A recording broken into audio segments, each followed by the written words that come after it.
Hello friends, income tax notice जिसको देखकर बड़े बड़ों के पसीने निकल जाते हैं। लोग डर जाते हैं कि यार नोटिस आ गया इनकम टैक्स का, अभी क्या होगा। तो आज इस वीडियो में बात करेंगे वो कौन सी ड्यू डेट है जब तक हमें इनकम टैक्स का नोटिस मिल सकता है और जिसके बाद हम लोग चैन की नींद आराम से सो सकते हैं कि चलो अब कोई नोटिस नहीं आएगा। बिकॉज देखिए, जिस तरह हमारे लिए ड्यू डेट है कि हम ITR फाइल करते हैं, मतलब ITR के फॉर्म अपलोड करते हैं, ऑडिट की ड्यू डेट होती है, उसी तरह जो डिपार्टमेंट है उसके लिए भी ड्यू डेट होती है कि वो इनकम टैक्स की नोटिस भेजे। तो अगर उसने उस ड्यू डेट तक नोटिस नहीं भेजी, आपके पास कोई नोटिस नहीं आया, तो फिर वो कोई नोटिस नहीं आएगा। तो ये बहुत अच्छी बात है।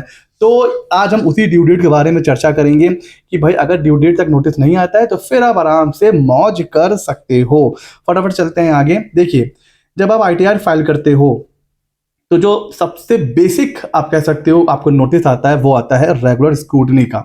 एक समरी स्क्रूटनी का भी आता है, बट वो आप कह सकते हो प्रॉपर नोटिस नहीं होता है, उसमें कुछ एक आध इंफॉर्मेशन आपसे मांगते हैं।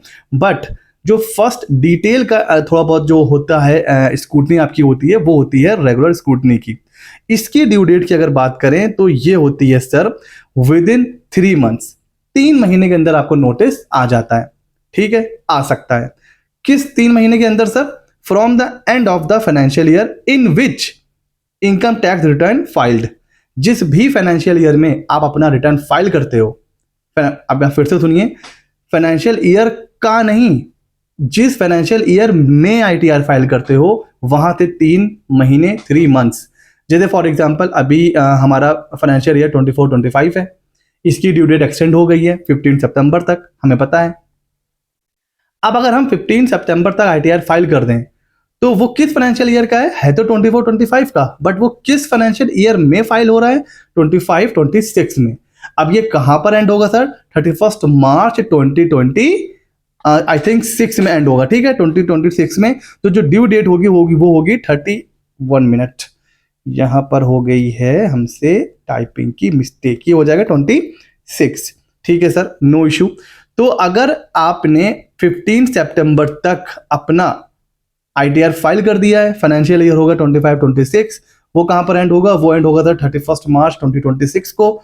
वहां से 3 मंथ्स, इट मींस ये जो हम करंट ITR अभी फाइल कर रहे हैं उसका रेगुलर स्क्रूटनी का नोटिस कब तक आ सकता है सर? 30 जून 2026। सर तो बहुत अच्छी बात हो गई। बिल्कुल सर, बस 30 जून 2026 तक नहीं आया, फिर नहीं आएगा आपको रेगुलर स्क्रूटनी का नोटिस। तब तो सर बढ़िया है, मौज कर सकते हैं। नहीं, इनकम टैक्स डिपार्टमेंट के पास सिर्फ एक हथियार नहीं होता है।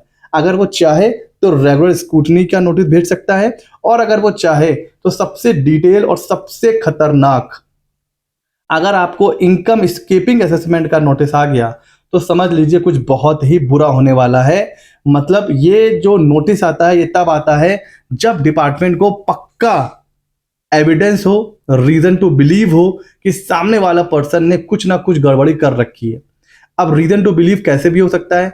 चाहे कोई और केस चल रहा है उसकी वजह से आपके खिलाफ कोई सबूत आ गया, या कुछ ऐसा पक्का पता चल गया डिपार्टमेंट को, तो वो भेजता है इनकम स्केपिंग असेसमेंट। ये बहुत बड़ा असेसमेंट होता है, तो ये भी नोटिस आपको आ सकता है। उसकी ड्यू डेट क्या होती है? अगर जो इनकम चोरी करी गई है, जो फ्रॉड इन्वॉल्व है ऐसा नोटिस में, अगर उसकी वैल्यू 50 लाख से कम है तो ड्यू डेट हो जाती है with in 3 years and 3 month। 3 साल 3 महीने from the end of assessment year. Assessment year जहां पर एंड हो रहा है वहां से 3 साल और 3 महीने। जैसे ये जो हमारा करंट फाइनेंशियल ईयर है 24-25, इसका असेसमेंट ईयर क्या है सर? 25-26। ये कहां पर एंड होगा? 31 मार्च 26। वहां से 3 साल यानी कि 31 मार्च 2029 और 3 मंथ्स और। इट मींस ये जो अभी हम ITR फाइल कर रहे हैं इसका इस इनकम स्केपिंग असेसमेंट का नोटिस 30 जून 2029 तक आ सकता है।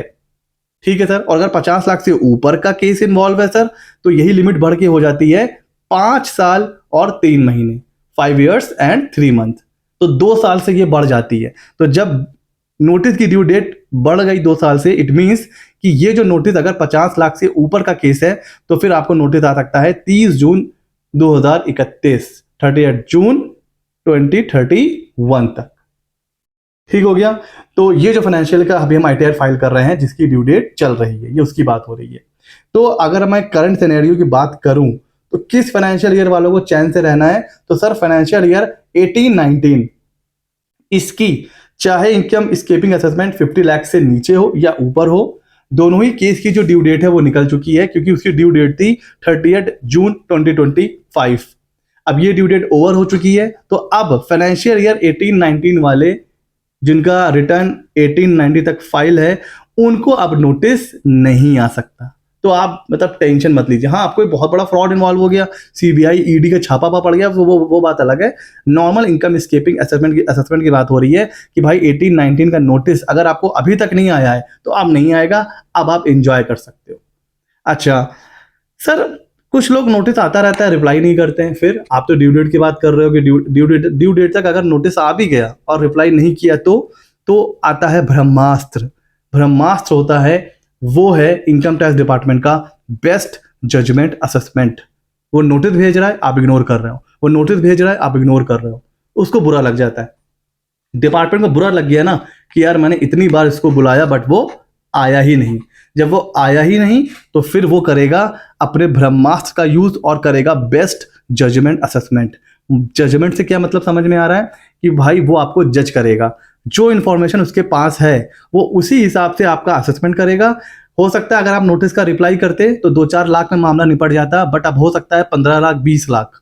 जो उसको सही लग रहा है कि मुझे लग रहा है कि 20 लाख का फ्रॉड इन्वॉल्व है, ठीक है, तो भाई वो 20 लाख का फिर आपके ऊपर पेनाल्टी, उसके ऊपर इंटरेस्ट जो भी है, तो इसको बोलते हैं बेस्ट जजमेंट असेसमेंट। तो ये गलती मत करिएगा कि नोटिस आ रही है और आप उसको जानबूझकर इग्नोर कर रहे हो। हाँ, अगर आपके पास जेन्युइन रीजन है, आपने इग्नोर नहीं किया बट आप नहीं ध्यान दे पाए, वो कोई भी रीजन हो सकता है, मेडिकल इशू, फैमिली इशू, तो उस केस में आप आप रिक्वेस्ट कर सकते हो कि मेरा बेस्ट जजमेंट मत किया जाए और मेरा नॉर्मल असेसमेंट किया जाए, मेरी तबीयत नहीं सही थी या कोई भी रीजन। तो उस केस में भले ही आपका बेस्ट जजमेंट बच जाए, लेकिन अगर आपने इग्नोर कर दिया नोटिस तो भाई बेस्ट जजमेंट का असेसमेंट हो के रहेगा। ठीक हो गया। तो ये वो केसेस हैं जहां पर आप तक नोटिस आ सकती थी। तो ये एक बहुत इंपॉर्टेंट वीडियो है, खुद भी देखिए, दूसरों तक शेयर करिए ताकि उनको पता चले कि उनके पास कब तक नोटिस आ सकता है। अगर कोई टाइम बाद नोटिस आएगा तो एज पर द लॉ वो वॉइड होता है, उसका रिप्लाई करना आपके लिए मैंडेटरी नहीं होता है। अगर कोई टाइम बाद नोटिस आ गया तो उसको आप बिल्कुल इग्नोर कर दीजिए, कोई टेंशन नहीं है, बिकॉज वो टाइम बार्ड है, उसकी कोई लीगल वैलिडिटी नहीं होती है। और एक काम आपको करना है लास्ट में, वो है नीचे बटन, उसको कर लीजिए सब्सक्राइब। मिलते हैं अगले नॉलेजेबल वीडियो में।